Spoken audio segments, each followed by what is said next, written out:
तो आज हमारे सामने ना एक बहुत ही दिलचस्प तस्वीर है। इसमें दिल की अलग अलग इलेक्ट्रिकल ले मतलब ईसीजी पैटर्न की कई लाइनें हैं। चलिए आज इन टेढ़ी मेढ़ी लकीरों को थोड़ा गहराई से समझने की कोशिश करते हैं। देखते हैं कि ये हमारे दिल की सेहत के बारे में क्या बताती हैं। बिल्कुल। और इस कहानी को समझने के लिए हमें एक बेस लाइन चाहिए। एक हीरो। हाँ, एक हीरो कह सकते हैं। और वो है सबसे ऊपर वाली लाइन, नॉर्मल ईसीजी। देखिए ना, इसकी लैग कितनी शांत और प्रिडिक्टेबल है। हाँ बिल्कुल एक जैसी। हर धड़कन एक जैसी, हर धड़कन के बीच का फासला भी बराबर। ये एक स्वस्थ दिल की एक स्थिर धुन है। आगे जो भी हम देखेंगे उसकी तुलना इसी से करेंगे। ठीक है, तो इस शांत धुन के ठीक नीचे दो बहुत अलग तस्वीरें हैं, टैकीकार्डिया और ब्रैडीकार्डिया। टैकीकार्डिया में तो ऐसा लग रहा है जैसे दिल को स्प्रिंट दौड़ रहा हो, सारी धड़कनें एकदम पास पास है, बहुत तेज। और ब्रैडीकार्डिया में ये तो एकदम सुस्त है, जैसे कोई गहरी नींद में हो। आपने बिल्कुल सही पकड़ा। और यहाँ दिलचस्प बात यह है कि इन दोनों में मतलब जो लहरों की बनावट है, उनका आकार वो सामान्य है। अच्छा। हाँ, समस्या सिर्फ गति की है। सोचिए ये एक कार का इंजन है। टैकीकार्डिया में ये रेड लाइन पर है और ब्रैडीकार्डिया में बस बंद होने की कगार पर है। इंजन ठीक है, बस आरपीएम गलत है। अच्छा, तो ये सिर्फ रफ्तार की बात हुई, लेकिन अब जो पैटर्न है वो ज्यादा जटिल लग रहे हैं। एट्रियल फ्लटर को देखिए। हाँ, इसका पैटर्न तो एकदम आरी के दांतों जैसा नहीं लग रहा। बिल्कुल, सॉटूथ पैटर्न कहते हैं इसे। और एट्रियल फिब्रिलेशन में तो कोई पैटर्न ही नहीं है, बस एक कांपती हुई बेतरतीब सी लाइन है। इन दोनों में फर्क क्या है? एक में थोड़ी लय है, दूसरे में सिर्फ शोर।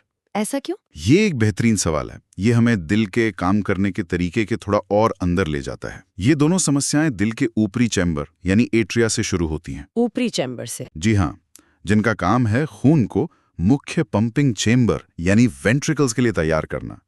फ्लटर में क्या होता है, एक ही इलेक्ट्रिकल सिग्नल शॉर्ट सर्किट होकर बहुत तेजी से घूम रहा है। अच्छा। जिससे वो आरी जैसा नियमित पैटर्न बनता है। लेकिन एट्रियल फिब्रिलेशन में सोचिए जैसे दिल का कंडक्टर अपनी ताल खो बैठा है और ऑर्केस्ट्रा का हर हिस्सा अपनी अपनी धुन बजा रहा है।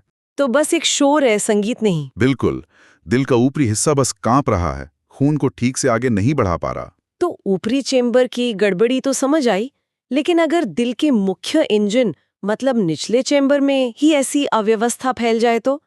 ये आखिरी दो पैटर्न, वेंट्रिकुलर टैकीकार्डिया और वेंट्रिकुलर फिब्रिलेशन, देखकर तो सच में डर लग रहा है। और आपका डरना जायज है।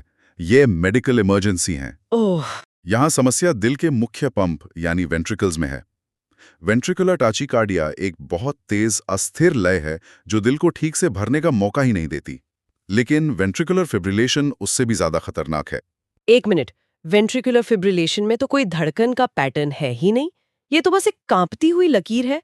तो क्या क्या इसका मतलब ये है कि दिल धड़क ही नहीं रहा? लगभग यही मतलब है, और यही बात इसे इतना जानलेवा बनाती है। अच्छा। इस स्थिति में वेंट्रिकल्स खून को पंप करने की बजाय बस एक जेली की तरह कांपते रह जाते हैं। शरीर में खून का प्रवाह वो लगभग रुक जाता है। ओह। फिल्मों में जब किसी को शॉक या पैडल लगाते हुए देखते हैं ना, हाँ हाँ। वो अक्सर इसी जानलेवा लय को ठीक करने के लिए होता है, या दिल के इलेक्ट्रिकल सिस्टम को रीबूट करने जैसा है, इस उम्मीद में कि वो अपनी सामान्य लय में वापस आ जाए। वाह।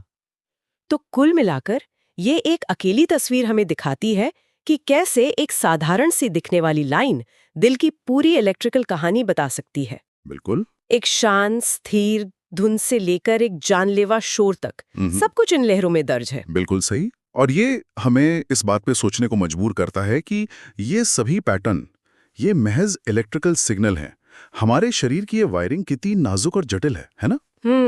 तो यहाँ एक विचार उठता है, हमारी रोजमर्रा की कौन सी आदतें या कारक हो सकते हैं, शायद तनाव, नींद की कमी या हमारा खान पान, जो अनजाने में दिल की इन नाजुक इलेक्ट्रिकल लय को प्रभावित करते होंगे।